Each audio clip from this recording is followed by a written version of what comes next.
ভাৰতৰ ৰাষ্ট্ৰপতি দ্ৰৌপদী মুৰ্মুৱে ৰাষ্ট্ৰীয় জল পুৰস্কাৰ দিয়াৰ কিছু মুহূৰ্ত আজি এনি লাইভৰ দৰ্শকসকলৰ মাজলৈ লৈ আনিছো। চাওক এনি লাইভৰ পোনপটীয়া প্ৰতিবেদন।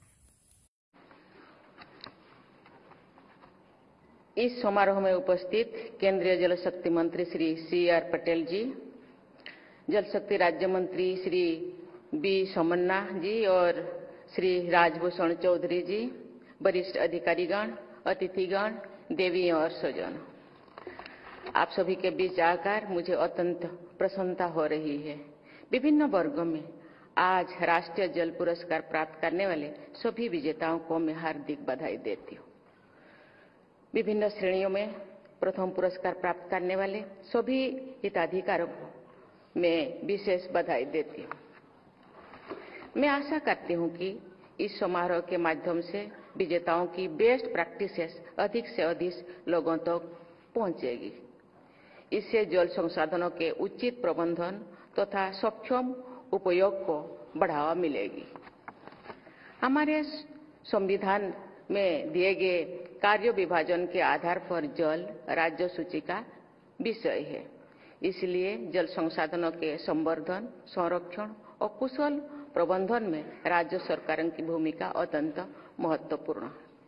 हर बार की तरह इस बार भी कई राज्यों को पुरस्कृत किया गया है। जल संरक्षण एवं प्रबंधन के लिए इन राज्यों द्वारा किए गए कार्य अन्य सभी राज्यों के लिए उदाहरण हो सकते हैं। जल संसाधनों के प्रति सम्यक दृष्टिकोण और कार्यों को बढ़ावा देने की दिशा में राष्ट्रीय जल पुरस्कार का आयोजन एक सराहनीय कदम है। आज दिखाई गई लघु फिल्म ने जल की महत्ता एवं बढ़ती मांग पर प्रकाश डाला है। इसमें यह भी दिखाया गया है कि जल शक्ति मंत्रालय जल संरक्षण और प्रबंधन के लिए हो रहे प्रयासों को पहचान और सम्मान दिलाने के लिए प्रयासरत है।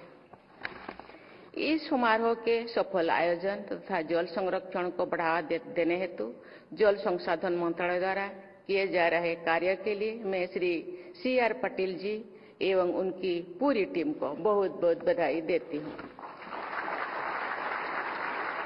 देवियों और स्वजन, पृथ्वी के इतिहास में आइस एज की समाप्ति के बाद जैसे जैसे बर्फ पिघली, मिट्टी समृद्ध हुई, जंगलों का विकास हुआ। हमारे पूर्वज हंटर गैदरर्स थे।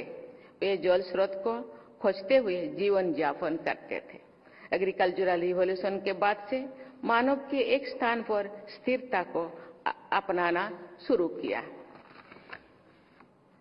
ये तब संभव हुआ जब मानव ने फसल उगाना और उसे नदियों के जल से सींचना शुरू किया। इसलिए लगभग सभी सभ्यताओं का विकास नदियों के इर्द गिर्द हुआ है। इस विकास के साथ विश्व के जनसंख्या बढ़ी, साथ ही जल के उपयोग के तरीकों में बदलाव और विकास हुआ। ये कहा जा सकता है कि पानी और मनुष्यों के बीच की संबंध ने मानव इतिहास को दिशा दी है। लेकिन ऐसा भी लगता है कि जल के महत्व को हम जानबूझकर भूल जाते हैं। जिन विशेषज्ञों ने प्राकृतिक संसाधनों के महत्व को ना समझ पाने और कृत्रिम रसायनों के खतरों से हमें परिचित कराया है, उनमें से रेचल कार्सन का नाम महत्वपूर्ण है। उन्होंने अपने सुप्रसिद्ध पुस्तक साइलेंट स्प्रिंग में लिखा है, and I quote, In an age when man has forgotten his origins and is blind even to his most essential needs for survival, water along with other resources has become the victim of his indifference, unquote.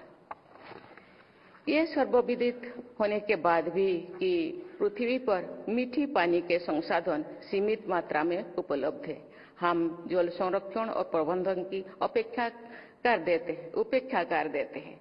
मानव निर्मित कारणों से ये संसाधन प्रदूषित हो रही है और समाप्त भी हो रही है।